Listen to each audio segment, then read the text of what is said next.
Hi, everyone. I see some folks joining. We're going to give a minute or so for everyone to roll in, but you should see a trivia question pop up as you join. Feel free to answer that while you're waiting. And again, we'll just get started in just about a minute. And no Googling. Honor system on this trivia question.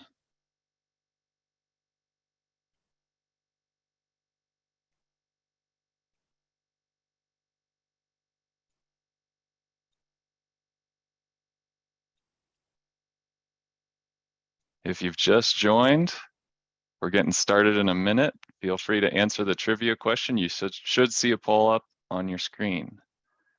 Hang tight, we'll get started in a minute or so.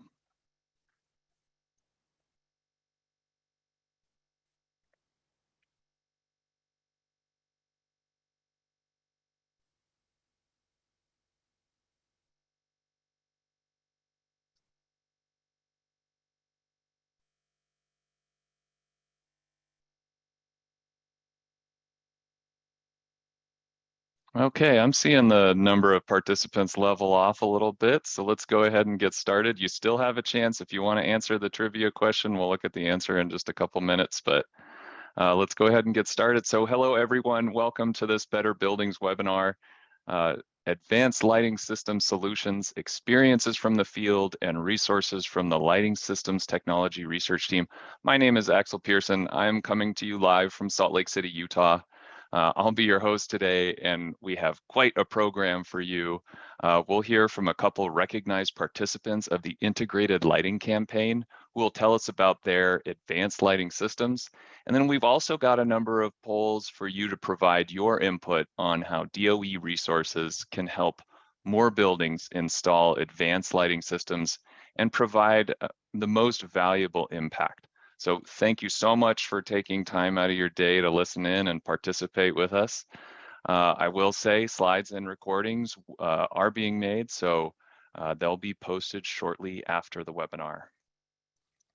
Next slide. Okay, let's close that poll, Dana. Here is the trivia question. I hope everyone got a chance to answer.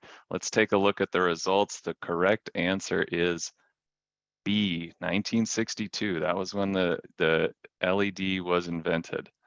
And I have a source down at the bottom of that slide if you want to check me on that. Dana, I didn't see the results. Maybe you already shared those. Can we see? Oh, do I have to, maybe I have to answer the poll to see the results. Oh, that's not it.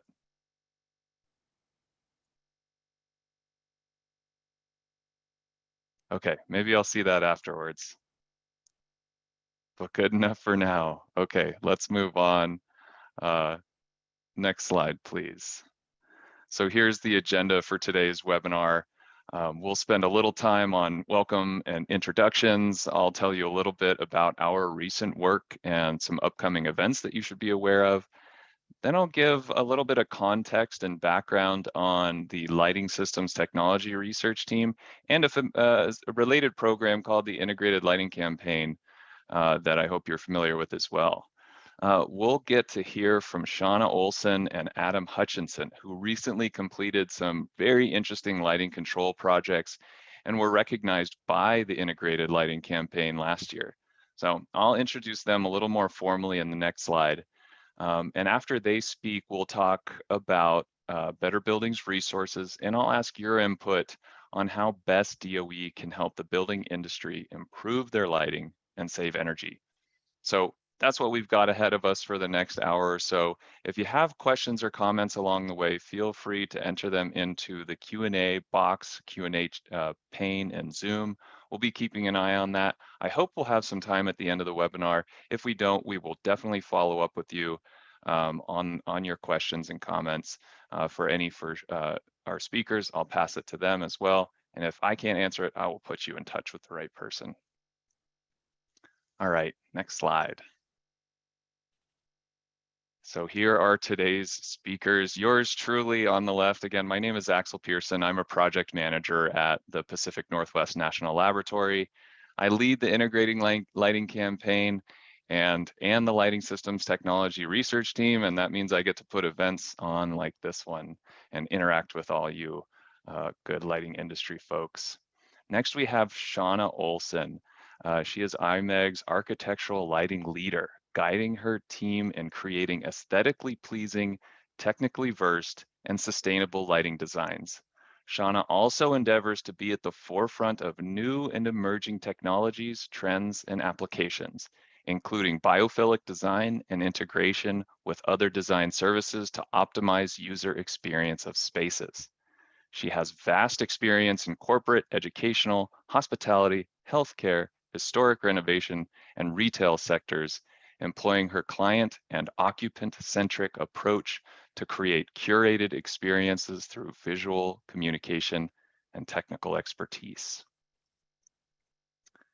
We also have Adam Hutchinson, who is an energy professional with 20 years of experience in green building, renewable energy, energy efficiency, and energy management. He serves as the energy management specialist at Denver Water. His responsibilities include organization-wide energy management for approximately 300 facilities with annual use of 60,000 megawatt hours and 700,000 therms. Energy efficiency project development, renewable energy project development, controls administration, sustainability outreach, and producing Denver Water's annual greenhouse gas inventory.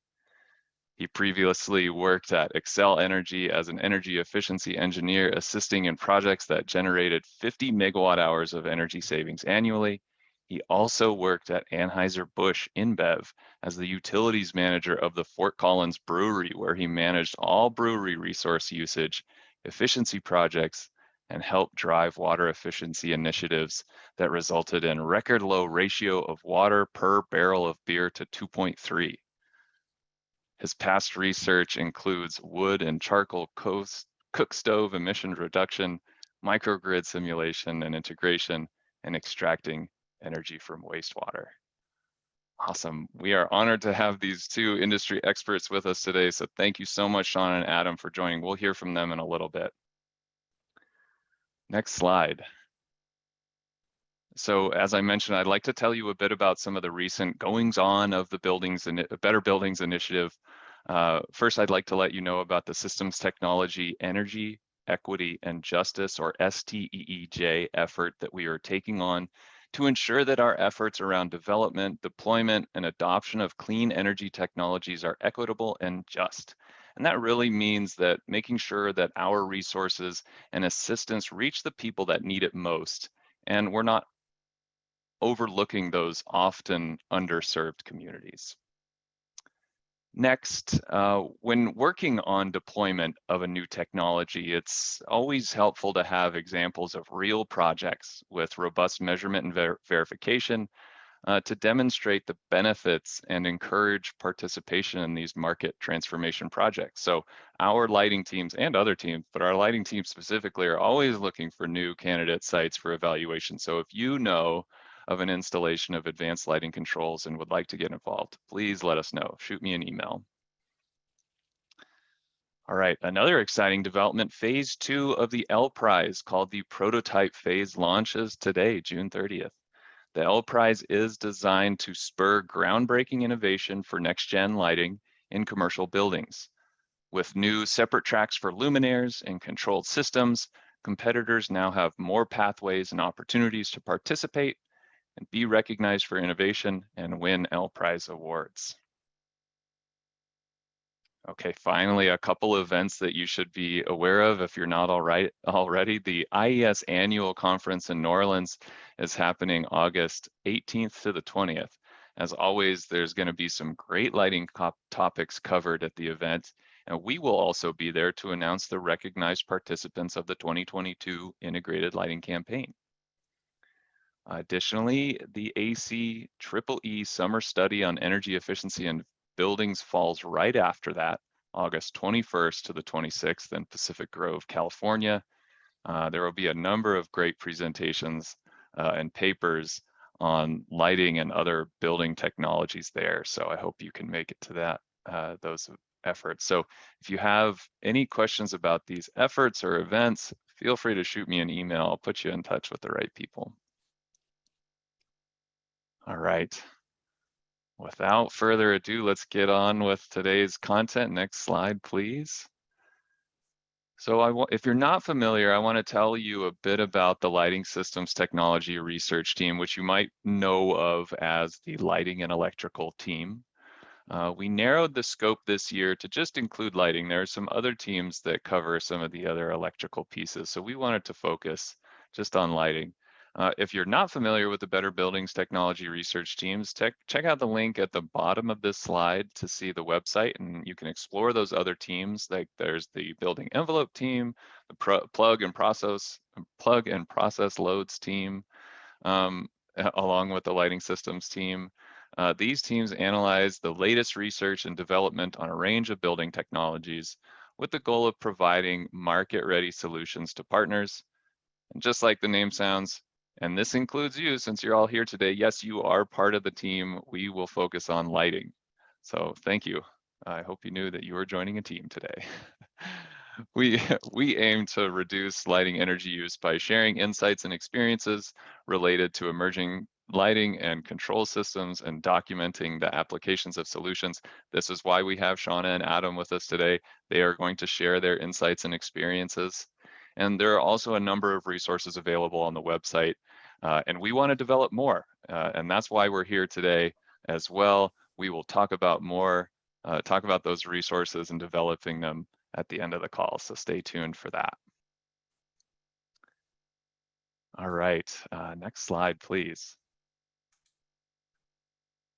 Okay, so I also want to tell you a bit about the integrated lighting campaign, since both of our guest speakers are partners of the campaign, and we'll be telling you about their recognized projects. So again, just as the name sounds, the integrated lighting campaign recognizes installations of integrated lighting, which means that the lighting system can communicate and interact with other building systems to enhance the building's performance. We know that today's lighting has come a long way from basic LED retrofits. It can talk with the rest of the building to achieve those deeper energy savings at the building level, for example, by exchanging information with the HVAC system or controllable plug loads. Lighting and lighting sensors hold some really valuable real estate up in the building ceilings, and they have the ability to relay really useful information to other systems like occupancy, ambient light, temperature, humidity, and location of assets. And integrated lighting also interacts positively with the occupants through capabilities like tunable lighting for circadian support, visual comfort, acoustic performance. So while an integrated system's energy benefits can often result in a good ROI, a good return on investment, in the form of reduced energy costs and energy savings, it's often those non-energy benefits that might tap into a higher value proposition and further kind of tip the scale in favor of these adoption of these systems. So we have just made recognitions for the 2022 integrated lighting campaign. But if you're aware of a project that would like to be recognized by DOE and the Better Buildings Initiative next year, please let me know. I'd be happy to work with you on a submission. With all that being said, we're going to turn it over to our first guest speaker, Shauna Olsen. She's going to tell us about the IMEG headquarters in Chicago and the very innovative lighting system installed there. Shauna, take it away. Thanks. Thanks so much. What a great introduction. And I love that that slide came right before mine, because we're going to be talking about so many of those topics here. So with that, let's turn to a case study looking at the lighting design for an engineering firm located right in the Chicago loop. And we're definitely going to be presenting today the project and illustrating the lighting design. But I'd really like to also focus on design recommendations and best practice advice based on my personal and project experience. So next slide for me. You could call this project balance advancement. And when we thought about the concept, we really wanted to apply several advanced lighting strategies, but we wanted them to be in balance. And what I mean by this is balance between health and wellness and sustainability. Also, from an aesthetic position, we wanted to have a balanced composition between warm biophilic design elements and clean geometric forms, which really spoke to the corporate culture of an engineering firm. Also, it was really important for us to give back to the design community and to create a body of evidence-based research. So we've been working directly with P&L to study some of these to study our circadian support lighting and both mental and physical responses. So the study's been complete and the results will be released later this year. Next slide for me. So I mentioned several strategies, and circadian support is just one of them. They also include a hospitality supported workplace, a fractal layout, low UGR, or you could think of these as lower glare luminaires, using a DALI Type 8 driver and dimming protocol, integrating with wireless sensors and with acoustics. Now, what I'd like to do is give you a tour of our space. Next slide. And we'll start with our front-facing client spaces. And this is our reception lobby, and it gives you that glimpse into a hospitality supported workplace and our desire to balance out and incorporate some of those biophilic design elements. So you see that warm wood wall in there, and even the decorative luminaire, which I hope you can see there, which is meant to replicate a bird on a branch or a bird on a wire, but in a very clean and geometric form factor. Next slide for me. Now let's go into our conference room. And this brings me to my first design recommendation. Where you can and where it's appropriate, consider illuminating both the ceiling and the walls. This is going to make the space feel much more comfortable, much more open, and especially where we've got a nice clean ceiling like we do in these spaces here. Now, in this particular instance, we chose an atypical mounting, and this created, and you can see this dynamic play of light and shadow, but it also reduced glare. And in a front-facing client space, it looks both forward-thinking and super comfortable to be under. I also want to point out the corridor that's adjacent. Now you can see the luminaire that we selected here washes both the wall and the ceiling, and it makes the space and a corridor feel much more open, much more alive, if you will.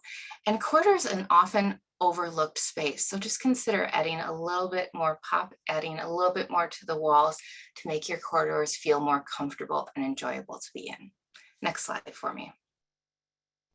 So I'm going to take you into our break room here and our next design recommendation.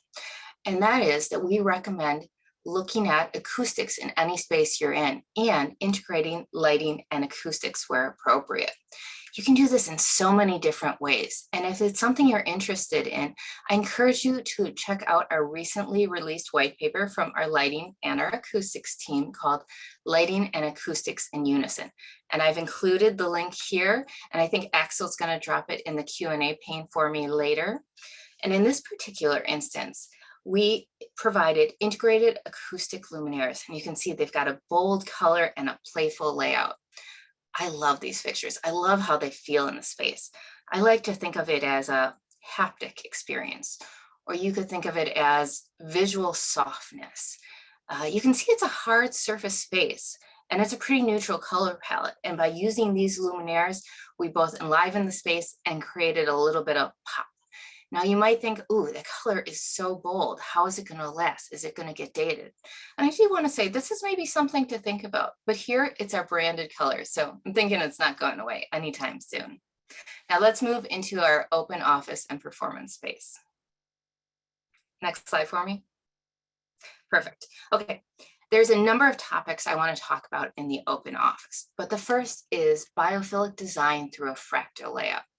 And when we think about biophilic design, a lot of times we think about organic or curvilinear, but I want to remind you, fractals are also found in nature. And when we think about this particular space, we're located on the 27th floor. So when you look out, you see architecture, you see buildings, and you can actually see that in the image here. And so when I thought about these two things and our team looked at this, we wanted to create a push and pull between interiors and exterior. And we came up with this fractal layout. The other thing that I love about this is, let's say I'm sitting here working and I look up, my eye moves across the space and it provides an immediate quietness. It's not distracting. It just provides a moment of calmness. We also incorporated lower UGR luminaires here. And what's incredible about where we're at with lighting today is that we can take something, and you can see the luminaires in the image here, that have a vertical lens, but the optic control is so great that it's comfortable, at least comfortable for me personally to be under. Love it. But we didn't just think about light, we also thought about sound and movement. And the other thing you can see in this image, and you can see this in the layout in particular, we've got these soft touch points. And so we incorporated a different luminaire and we incorporated acoustic baffles. And the differentiation here is both to mitigate a little bit of sound, but really it was to get the idea of a visual cue to get up and move around, and especially after the last couple of years, to be able to reconnect with people. Next slide for me. So when you think about that layout, you might say to yourself, ooh, this is using so much more energy.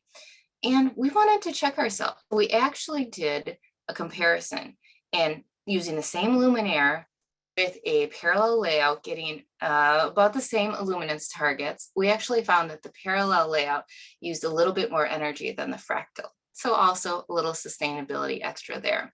And the project overall came in 37% below IACC 2018. Next slide for me. So we talked briefly about circadian support lighting. And when we think about circadian support, I think about 5 constructs. I have science, metrics, design, construction, and optimization. And I like to talk about each very briefly. Next slide for me. So I'm going to give you a quick snapshot of the science behind it. So when we think about light, we know that it's made up of multiple different wavelengths and color of light, and that the visible spectrum starts in our indigo and around 400 nanometer wavelength and goes up into our red about 700 nanometer wavelength. We also know that our eyes and our rods and our cones see for vision. But what you may not have heard about is there's another receptor in your eye called an intrinsically photosensitive retinal ganglion cell, or thankfully for short, IPRGC. And these communicate with your circadian system, and not just looking at vision, but looking at the wavelength or color of light. And depending on what that wavelength is, what that nanometer range is, it's going to provide signals to our circadian system. So at about 480, 490 nanometers, it's telling our circadian system, and our circadian system is saying, provide acute melatonin suppression, or to help us wake up and potentially be more productive. On the flip side, as we get to those longer wavelengths, those ambers and those reds, it's letting the melatonin come in, putting us in a place where we could fall asleep. So think about that, and that's kind of our basis as we look at circadian support lighting. Next slide for me. So much like anything else, we talk about these in metrics, and it's to help us understand the performance of a lighting system. And so there are many different metrics out there right now. We chose to use equivalent melanopic lux, or EML. And to understand that, take it simply as understanding the amount of light in the space and giving a multiplier for how it's going to impact our circadian system. Now, just like there are different metrics, there are also nothing in particular in the market that says this is the exact amount of EML that we need. But one of the things we looked at was well version 2, and there's a 1 credit and a 3 credit option. And when we looked at these, we ended up coming in right at about, well, we'll say 2 credits. And we did this kind of specifically. Next slide for me. We wanted to be in balance, just like anything else. And so when we looked at the luminaire is available with a range for the tunable system between 2700 and 6500. But for me, when I think about an open office, I don't necessarily want to be in that warm or that cool of a color temperature on those range. So we did go between 3000, 35, and 4000. The other thing is we really wanted the appropriate amount of illuminance in the space. And so we chose to find a balance between all of those things. And you can see 3000, 35, and 4000 here. And it's just a subtle shift between those pieces. And we had a slower shift between these, and so they're not even noticeable throughout the day, and it's really quite comfortable. Next slide for me. We also thought about the schedule, and what you'll see is commonly when people are looking at circadian support lighting, they're following the sun. But we wanted to test and add in a little bit of a twist. You can think of this like a cup of coffee after lunch, because I don't know about you guys, but after I eat, I get a little bit tired in the afternoon. So what we did is we boosted the EML for a short period right after lunch with the idea of helping us maybe feel more awake during that time frame. Next slide for me. And this brings me to our design recommendation for design and construction. Now, one thing I'd like to point out with 2-channel tunable lighting, oftentimes it looks or feels a little bit pink when it gets to the middle color mixing. And for anyone who's not a lighting geek, you're probably not going to notice it in the space. But if you have a static white next to a tunable, you may notice a little bit. And so I'm showing you a back of house space in our office looking out into our open office. And you can see the one is a static and it's a little bit more yellow and the other one's a little bit more pink. And so what I wanted to do as a design recommendation is to think about this as you're designing. Do they become all tunable or do you create an architectural or other visual break between your static and your tunable? Just something for consideration. Next slide for me. The other thing that I wanted to recommend is optimization and balance. Now, this is always a good idea for lighting, but if you have both a circadian system, and especially if you have circadian and fractal, it becomes critical. Next slide for me. So we accomplish this by having an advanced control system and using a DALI Type 8 dimming driver and protocol. Now, the Type 8 is relating to the channel dimming for the tunable, and the DALI allows us to have individual control over drivers or lamps or luminaires, depending as you need it. Now, look at the layout here. So you can see that with a fractal layout, you may have a little bit difference in quantity of luminaire that's over a workstation. So we want to create a balance here. We even out those lighting, but we actually took this a step further. And that's because it's our team, so we could talk to them. So what we found is our younger team members, those who are more computer-based, really wanted significantly less light than our older team members or who are paper-based in their usage. And so we were able to balance it out and make sure it was really comfortable and optimized for our team. Next slide for me. The other thing that we had to contend with, as we all do, and is so important, is managing the controls within code. And we were following, again, IECC 2018. And as part of that requirement, there's a sensor requirement, a control requirement for the open office. And without getting into all the details of it, what it is for every 600 square foot of zone, that zone has to be controlled by sensors. And when you're not in that zone, the lighting has to dim down and can be no brighter than 20%. And then when all the zones in the space are unoccupied, then they all go off. And what are my recommendation here, and you can see this a little bit on the screen by the boxes, is to make sure your furniture, your lighting, and your zones are all coordinated. There'd be nothing worse than being at your workstation and half of your luminaire dimming down to 20% or potentially turning off. Just not very comfortable to be under. So make sure you're thinking about that as you're working with ICC 2018 or rolling into the new codes. Next slide for me. The other thing that I want to point out and recommend is to understand perception of safety.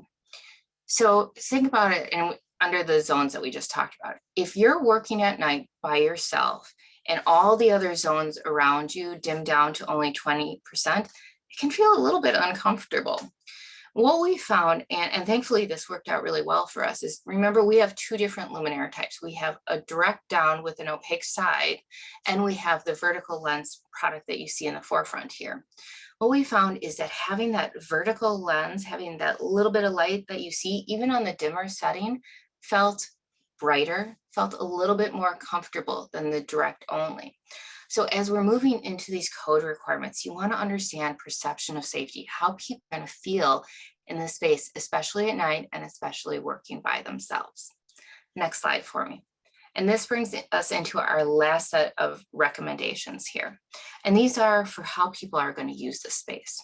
My first set of recommendations is to review the clarity of your control systems. Make sure it has engraving in it. And you can see that as an example in the buttons here. and make sure it makes sense for everyone.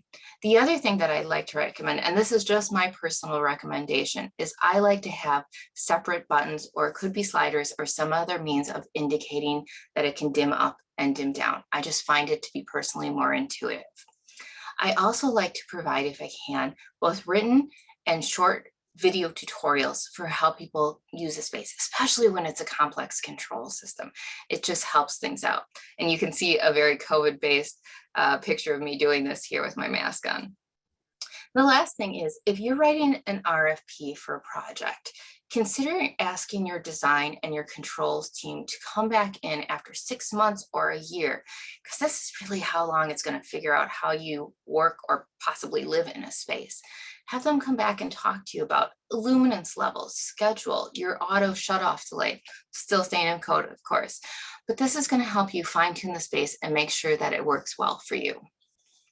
And rounding back out here, just as a reminder, next slide for me, that we did work on a study. It has been completed and the results will be out later this year. And we look forward to your questions and your feedback. With that, I appreciate your time and thank you very much. Shauna, thank you so much. That was super interesting.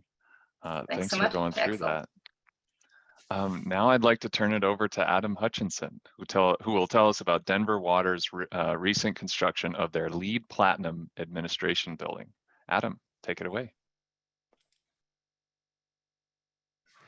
There we go. All right, I'm live. Excellent. Yeah, thanks, Axel. And yes, Sean, that was super impressive. I learned a lot there. So thanks for having me here today. Talk about our integrated light controls portion of our main campus redevelopment project. Denver Water is always happy to share our story and appreciates the platform to kind of tell about our journey in sustainability. Next slide.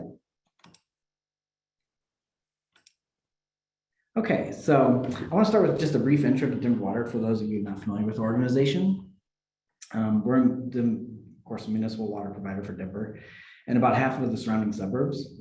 We serve about 1.5 million customers, or really that amounts to about 25% of Colorado's population. We have 4 treatment plants, with another one slated to start operation in 2023. And on average, we deliver about 190 million gallons of water per day to our customers. We have a huge watershed. It covers approximately about 4,000 square miles. So a lot of different locations throughout the state. There are roughly 1,100 employees at Denver Water, and we're everywhere throughout the state. So we're down in the Front Range, we're in the Denver metro area, we're up in the mountains, kind of all over the state. So wherever we have property and locations. So conservation and sustainability are kind of at the core of Denver Water operations. We realize, and this is kind of a catchphrase that we've come up with around here, is that we're inextricably linked to the fragile Mountain West environment. And if we don't do our part to take care of the environment, we know that we risk not having enough water. So it's critical for us to be sustainability leader and model not only efficient water use, but also proper stewardship of watersheds and ecosystems. We really strive for efficient energy and transportation use throughout our operations. And we also are striving for optimal waste generation and diversion. Next slide, please. So the reason I'm here today is to talk about the experience we've had with integrated lighting controls. Lighting controls project is one of many energy saving efforts that was incorporated into Denver Water's operation complex redevelopment. So OCR is what we always called it. I'll try not to use that, but it was a big project here. So in the lighting project, integrated lighting project is kind of it's a good microcosm for the overall redevelopment. It kind of encapsulates the innovative use of technology to enhance the energy efficiency, resiliency, and sustainability of the building and campus in general. So a large project has been recognized for innovative engineering. So I'm going to give a shout out to Shauna here and IMEG. They were actually one of our partners for the operations complex redevelopment and did a great job. And it might be interesting to see if you notice some similarities between their building and some of the photos I'll share here. So it's also been recognized for advancing culture of health, innovation, advancing water policy and water reclamation. And we have a bunch of aspects of One Water on our campus here. And it's been recognized as a leader in creating sustainable, healthy, equitable, and resilient buildings. So it's a very large project. It was constructed in two major phases. Construction took 5 years on the 35-acre campus that we have in kind of downtown Denver, and the campus remained open during the entirety of construction. So we demolished 15 buildings, constructed 7 new ones, and remodeled 2 existing structures. And the renovations actually included an 1878 pump station that now serves as our conference center. So just a little background there on the project itself. Next slide here. So as I mentioned, as part of the redevelopment, we built 7 new buildings. All the new buildings incorporated energy efficient design and innovative tech specific to their purpose. And for example, I like to note, like in our fleet shop, we actually painted all the floors white and then installed huge fans in it's a kind of a double-story building. So big open areas, big fans to help with HVAC, and then the white floors actually was a design aspect to help with get a lot of natural daylighting in there. But the white floors actually reflect back up, so the mechanics can see underneath the vehicles even better than just using lights that they would normally use. Another one is in our meter shop, which is used for testing and refurbishing meters. They actually have double-story windows in their testing facility that face east. So they actually work a lot of early hours. And then they also get kind of gentle light throughout the day. So different energy efficiency ideas, very specific to the needs in each building. So and the building I'll be talking about today is the admin building. It's the largest building on campus. It's about 190,000 square feet. And it's the main working location for approximately 600 of the 1,100 Denver Water employees. So from the very beginning, our sustainability goals for the project, and especially for the admin building, they're pretty impressive. So the new admin building was designed to be LEED Platinum and achieve net zero energy. So for the goal of achieving net zero energy in this building, first step, of course, was design for minimum energy use. If you don't have to use it, you don't have to plan for offsetting it. So this is where the integrated lighting controls come into play as one of the many design features that can conserve energy in the new building. Next slide, please. So here's an overview of the design features that went into that building for energy savings. Hopefully you can kind of read a few of those on the side. I'll actually go through them here, but first and foremost, I just want to go through actually what I'm talking about when I'm saying integrated lighting controls. So this is our building, the admin building, and this is just specific for the admin building. This is not throughout the main campus. We use a network lighting control system. It's BACnet integrated with our building automation system and shares real-time status of the lighting system, occupancy sensors, and those are located in nearly all spaces of the building. So that it shares that data and to implement energy-saving HVAC temperature setbacks and unoccupied spaces. We're reducing unnecessary heating, cooling, and ventilation using this. And occupied and unoccupied temperature set points are 68 and 85 for cooling, so pretty extended set points, and then 70 and 60 for heating. And occupancy-based setback measure, it increases the system efficiency. And when I say system efficiency, we actually have a central utility plant, so it's kind of like district heating and cooling here on campus. So it increases that efficiency and also contributes to our ongoing mission of environmental stewardship. So just to give you a rundown here, so that's just the integrated lighting controls portion of it, but we also have implemented a very efficient building envelope, natural daylighting, photocell controlled window blinds. Of course, everything's 100% LED lighting. And then we have occupancy vacancy sensors that control lights, plug loads as well as HVAC set points. We use radiant heating and cooling. And as I mentioned before, we have a central utility plant, which really makes everything quite efficient. So next slide, please. So as I mentioned, this was a long process. There was a lot of feedback from employees on campus with our design team, internal design team, and then also with all of our partners on the project. There's a lot of back and forth on what was possible and how much innovation and energy conservation Denver Water wanted to incorporate into the building. So as you can see here, this is kind of the process of, you can see that, hopefully you can see this, but the conceptual design phase, all the way through schematic, and then kind of go back up for the construction design, and then we have our final permit fee estimate for energy use. So It was pretty impressive. I didn't start with Denver Water until we were into the construction phase. So I was kind of brought in and just really impressed with just the amount of innovation and energy savings that was actually decided on. So I thought it was pretty cool. And you can see here with radiant cooling. So like I mentioned before, radiant cooling and heating, the occupied set points are pushed a little bit higher and a little bit lower. And this was kind of deemed possible because the field of radiant and how it conditions the space allows for those lower and higher set points while still maintaining occupant comfort. So, and I can just tell you from experience, you know, we actually have a setting of 76 degrees for our cooling. There's a lot of occupants in this building that actually think it's a little bit too cold. So, you know, that's something that we'll be looking at as we continue to live and work in this building.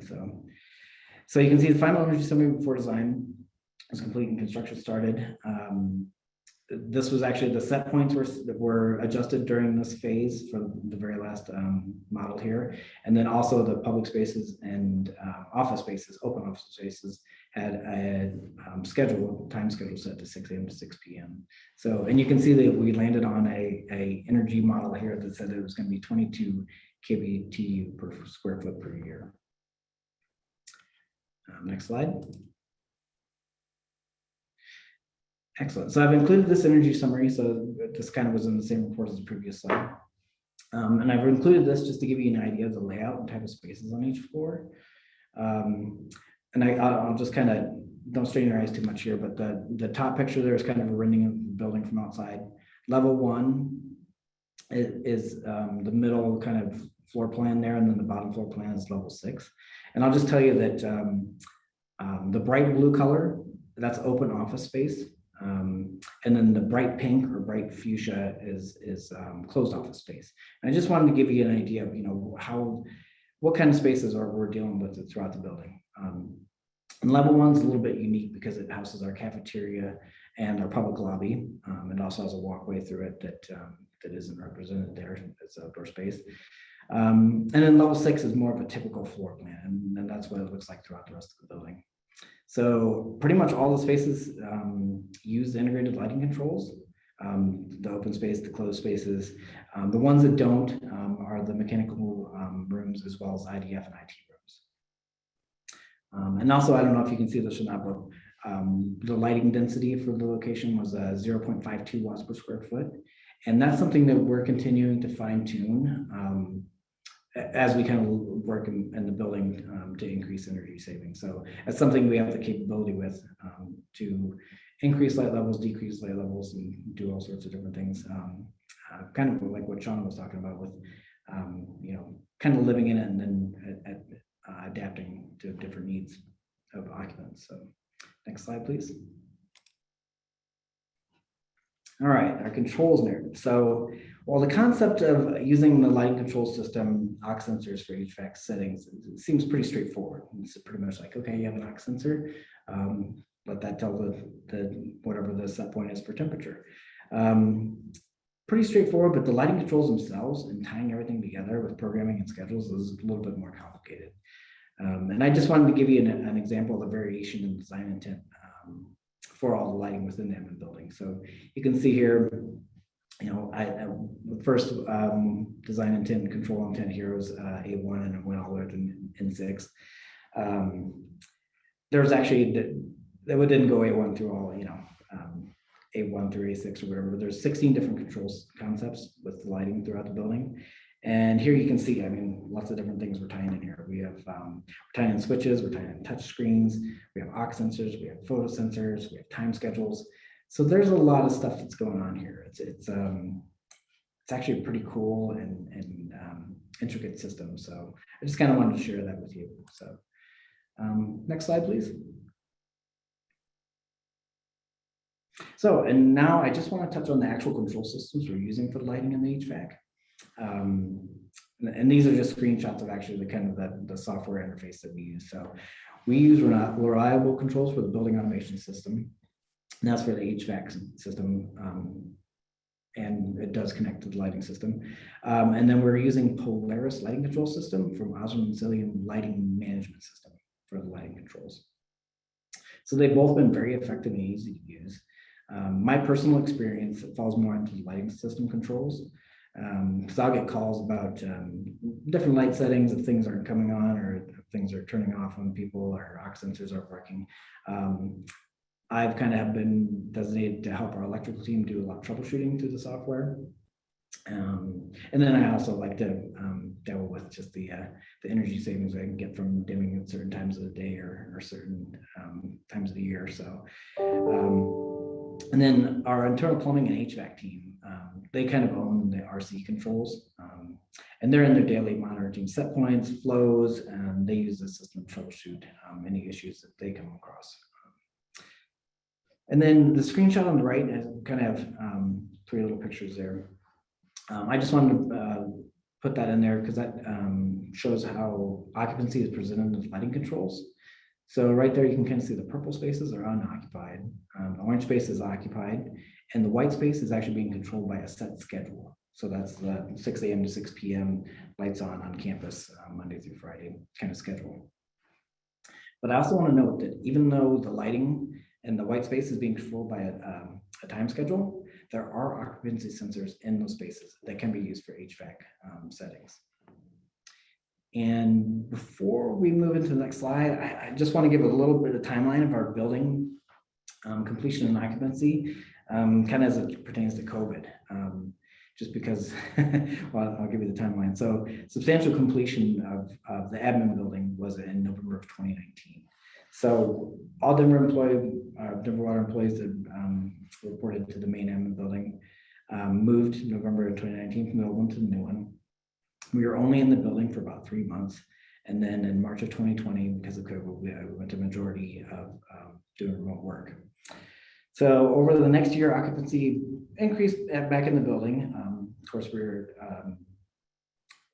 had different people reporting different locations, different people at different schedules, but mostly they're hybrid schedules and were in place during that time, and actually they currently are as well. So we didn't really have most employees come back to the building until 2021. And I think June 2021 was when we started, and then I think most employees were back to a full hybrid schedule by November of 2021.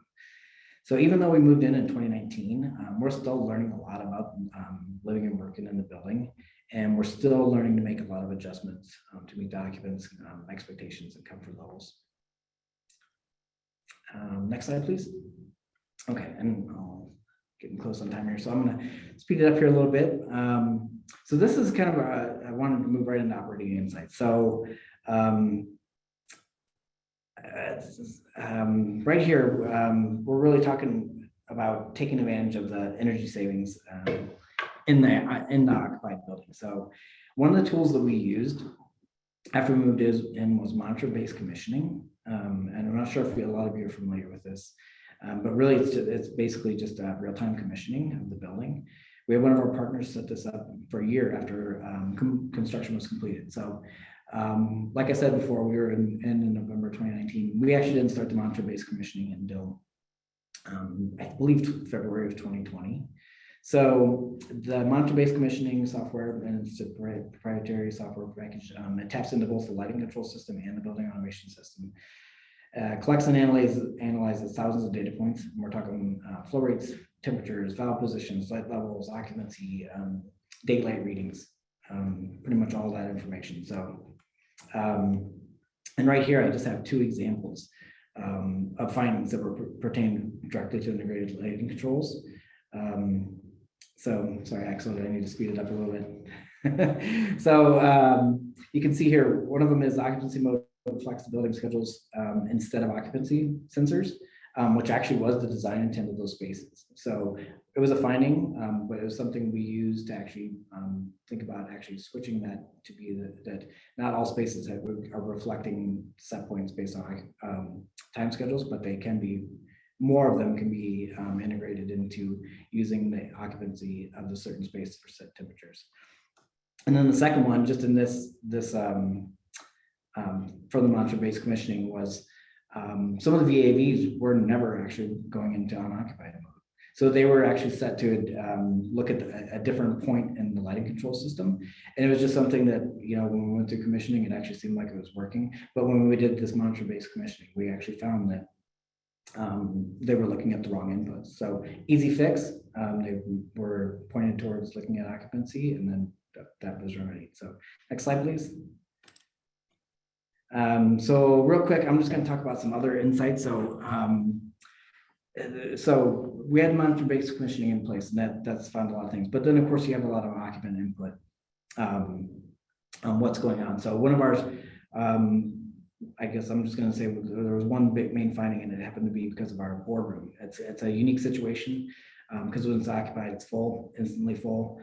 Lots of different people come into the boardroom. So we noticed that it was just getting too hot as soon as it was occupied, and the setbacks were not keeping up. So first we were discussing about using the 6 to 6 schedule so that there was always a setback temperature in there. But then we kind of came up that we knew that we could adjust the actual setback temperatures for both heating and cooling to adjust quicker in that room. So really that's what we did internally. Instead of going to the 6 to 6, we tried to maintain our actual energy savings and just redid some of the set points in there.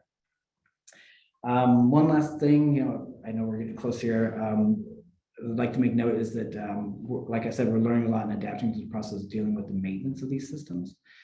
Before completion of this new redevelopment of the campus and the new building, we didn't have a specific team or process for dealing with facility requests.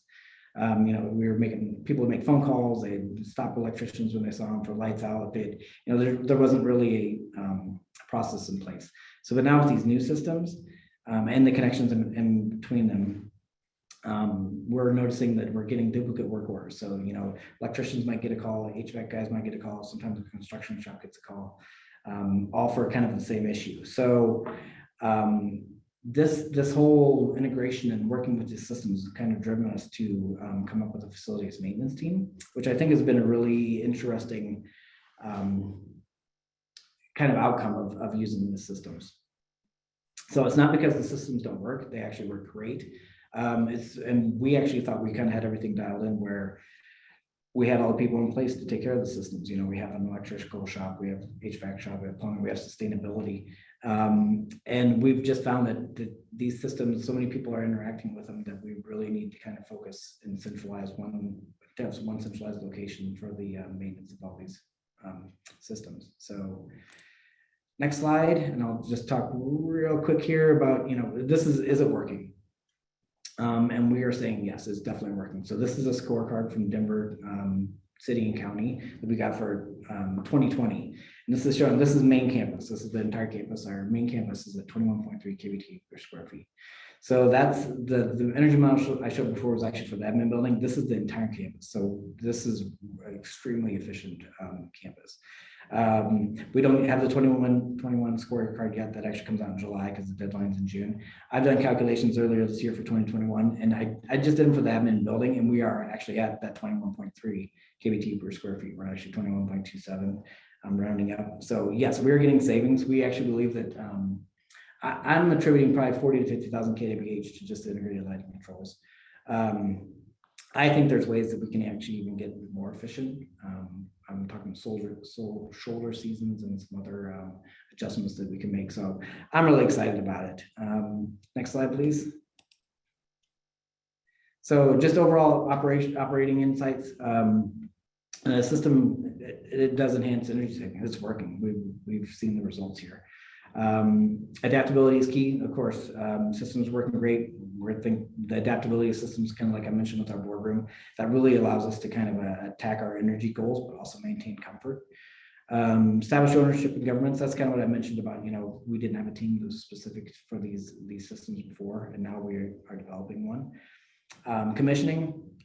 Of course, original commissioning, very important. Everything was working as design intent, but something that Shauna mentioned too is like, coming back in for a year or 6 months or some sort of checkup, we're finding a lot of little hidden treasures that we can get more energy savings and still maintain occupant comfort. And then also the employees, we really try to engage our employees on everything. I'm just going to move down to then our Denver Water Continuous Improvement team. It's an internal team that strives to eliminate a lot of rework and streamline processes. So we found that, a dedicated facilities maintenance team is going to be created to take more advantage of the systems and conserving capabilities. So Sorry, Axel. Last slide. Really, and it's just a thank you. I appreciate you guys' time. Thanks to the Building Initiative for allowing us to speak here today. So back to you, Axel. Awesome.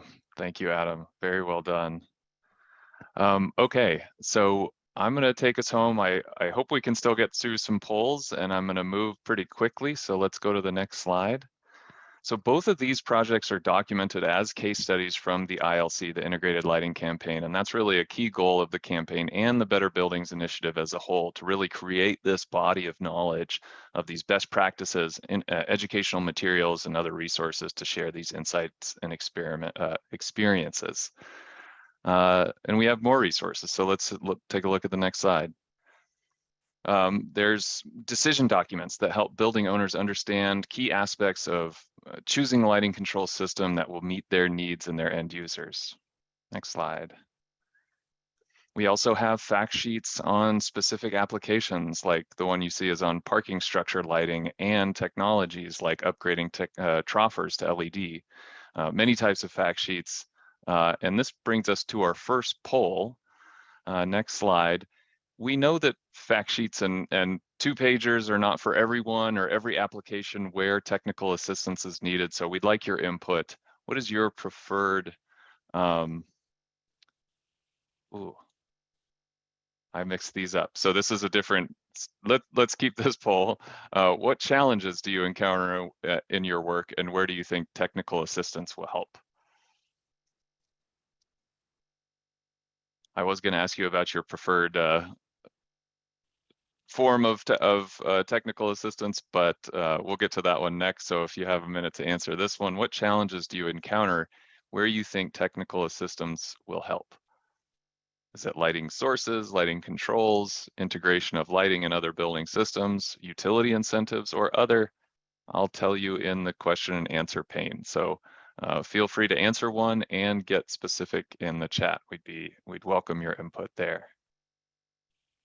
So just a few more seconds to answer this one. Okay, let's go ahead and close that one.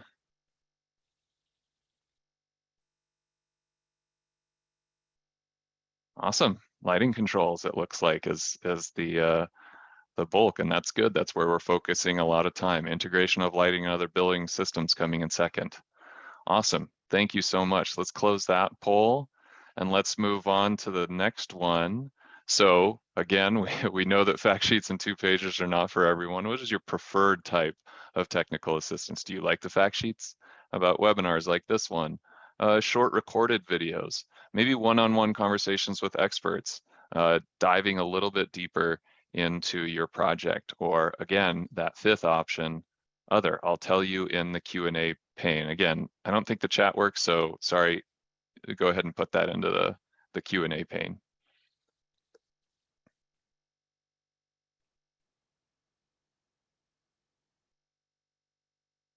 Okay, let's go ahead and close that one. Oh, pretty evenly split. Fact sheets, webinars, one-on-one conversations, and to a lesser extent, short video. Okay, awesome. Well, we'll keep that in mind. And so you can tell that, and I mentioned this, we want to develop these resources. So that's why we ask you these questions. What types of resources do you like? Where are the challenges you're seeing? And of course, we want to get more specific to develop specific topics, like, many of you said lighting controls. Is it system selection? Is it interoperability? So we want to know more. So please, let us know, put it in the chat, send me an email. And there's another way you can get involved. So next slide. So once we nail down the type of resource, the technical assistance, we want to start developing these resources for the lighting industry. And that is, again, really the goal of the Lighting Systems Technology Research Team. And we want to use the broad experience of the lighting industry, you all. So we are looking to convene a technical working group that will take some specific topics highlighted by the larger group and work with us to develop targeted guidance. We will let you know what topics we hear and reach out to you again and say, okay, we are doing a resource on interoperability or something of lighting controls. if you're interested in participating in a technical working group, more broadly, please send me an email. I'd be happy to give you more info, what we're thinking on time commitments and that type of thing. Okay, one last poll before we move on and wrap up. So another key question is about the audience of the resources. We want to know, in your experience, what sectors or building types do you think are most relevant to prioritize in terms of developing these resources? Another way to think about this is, where is the greatest need? Not just where you work, but where you've seen areas that could use assistance more than others.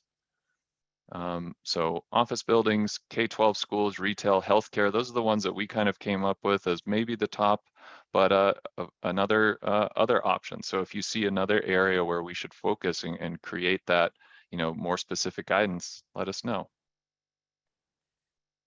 Okay, let's close that one and take a look.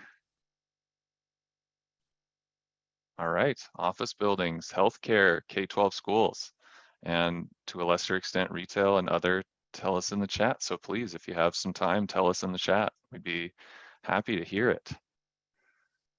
Okay, so I do see some questions that came into the Q&A pane. I want to respect your time. We're right at the hour. As I mentioned, we will follow up with those folks on the questions, and I will pass them on to the relevant folks. And feel free, if you have any more questions or comments, discussion, shoot me an email. I'm happy to talk, and I'll put you in touch with the right person if I can't help. And again, slides and the recording will be posted on the Technology Research Team page and the Better Buildings Initiative website. So thank you again so much for joining. Thank you for your time, expertise. Keep an eye out for our next meeting, hopefully in the early fall. We'll see you again. All right, thanks everyone. Take care.